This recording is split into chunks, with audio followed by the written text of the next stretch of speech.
পশ্চিমবাংলায় তো র্যাম্প্যান্ট ধর্ষণ, র্যাম্প্যান্ট। কাকদ্বীপ, কামদুনি, কাটোয়া, ধূপগুড়ি, কখনো কোনো ব্যবস্থা হলো না।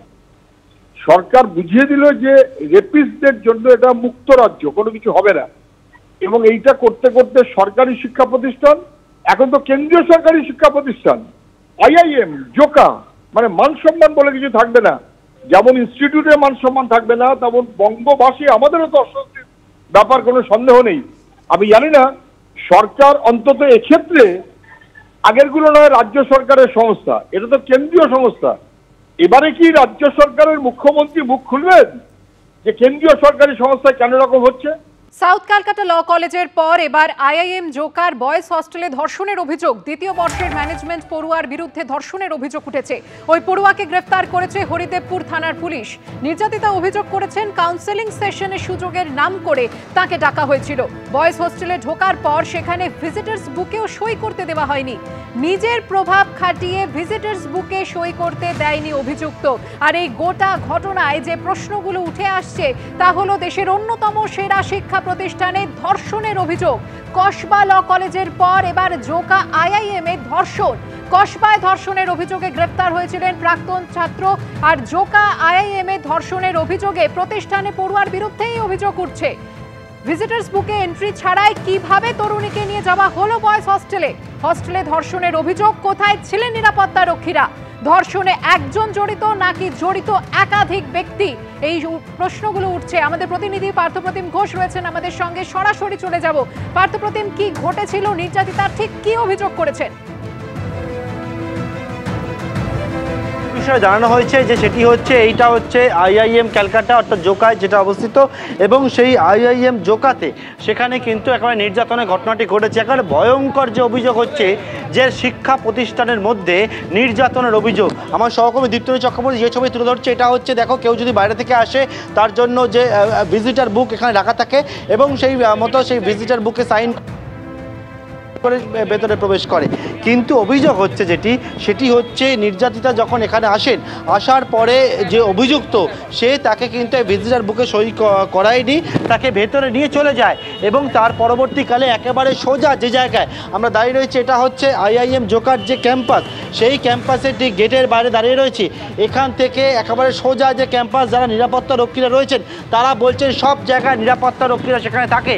তাহলে প্রশ্ন উঠছে, তাহলে এত যদি নিরাপত্তা রক্ষী থাকে তাহলে সেই নিরাপত্তা রক্ষীদের নিরাপত্তা ভেদ করে একজন বাইরে থেকে তরুণীকে নিয়ে আসে, তাকে একেবারে কাউন্সেলিংয়ের সুযোগ পাইয়ে দেওয়ার নাম করে তাকে ভেতরে নিয়ে গিয়ে হস্টেলের মধ্যে, হস্টেলটা কোন জায়গায়? হস্টেলটি হচ্ছে একেবারে এই যে জায়গা রয়েছে, আমরা গেট থেকে গিয়ে ভেতর দিকে যে প্রবেশ করার পর ডান দিকে যে জায়গা, সেখানে কিন্তু হস্টেল রয়েছে। সেই হস্টেলের মধ্যে তাকে নিয়ে যাওয়া হয় এবং নিয়ে গিয়ে খাবার, পিৎজা এবং পাশাপাশি কিন্তু একেবারে আমরা যেটা দেখতে পাচ্ছি যে এখানে কংগ্রেস কর্মীরা তারা এসছেন এবং এসে তারা একেবারে বিক্ষোভ দেখাচ্ছেন, তারা ভেতরে যেতে চাইছেন একদিকে। যেমন অন্যদিকে যে বিষয়ে তোমায় বলছিলাম যে ভেতরে নিয়ে যাওয়ার পরবর্তীকালে তাকে পিৎজা এবং পানীয় দেওয়া হয় এবং তার পরবর্তীকালে নির্যাতিতার অভিযোগ যে তখন সে তঞ্জাচ্ছন্ন হয়ে পড়ে এবং তারপরে তাকে বেরোনোর চেষ্টা করে তাকে মারধর করা হয়, তাকে যৌন নির্যাতন করা হয়, তাকে ধর্ষণ করা হয় বলে অভিযোগ। এবং যে জায়গায় ঘটনাটি ঘটে এটা হচ্ছে একেবারে শিক্ষা প্রতিষ্ঠান, এবং এই প্রিমিয়াম শিক্ষা প্রতিষ্ঠানের মধ্যেই ধর্ষণের অভিযোগ সামনে এসছে। এবং যেটা অভিযোগ যে নির্যাতিতা যখন জ্ঞান পেরে, তখন সংজ্ঞা পেরে ফিরে দেখতে পান যে হস্টেলের মধ্যে সে পড়ে রয়েছে এবং তার পরবর্তীকালে সেখান থেকে বেরিয়ে থানায় গিয়ে অভিযোগ দায়ের করেছে। সেই অভিযোগের পর পুলিশ এসছে, এখানে এসে পুলিশ ইতিমধ্যে ভেতরে গেছে যে জায়গায় এই রুম, হস্টেল রুম, সেখান থেকে নমুনা সংগ্রহ করেছেন এবং দ্বিতীয় বর্ষেরই কর্ণাটকের বাসিন্দা ম্যানেজমেন্ট পড়ুয়াকে গ্রেপ্তার করেছে। কিন্তু প্রশ্ন সেটা হচ্ছে যে নিরাপত্তা ব্যবস্থা কোথায়? প্রশ্ন সেটা হচ্ছে শিক্ষা প্রতিষ্ঠানে আবারও এরকম ধর্ষণের অভিযোগ সামনে এলো যেটা সাউথ ক্যালকাটা ল কলেজের পর এখানে কিন্তু এই একাধিক বিষয়গুলো নিয়ে প্রশ্ন উঠতে শুরু করেছে যে কিভাবে একজন যেটা বাইরে থেকে এলেন, কাউন্সিলিংয়ের সুযোগ পাইয়ে দেবেন নাম করে তাকে কিন্তু ভেতরে নিয়ে যাওয়া হলো এবং তারপর পরবর্তীকালে এরকম একটা মারাত্মক গুরুতর অভিযোগ সামনে এলো, সেটা হলো কীভাবে? এবং ইতিমধ্যে পুলিশ যারা জানাচ্ছে তারা কিন্তু সমস্ত বিষয় খতিয়ে দেখার কাজ শুরু করেছে।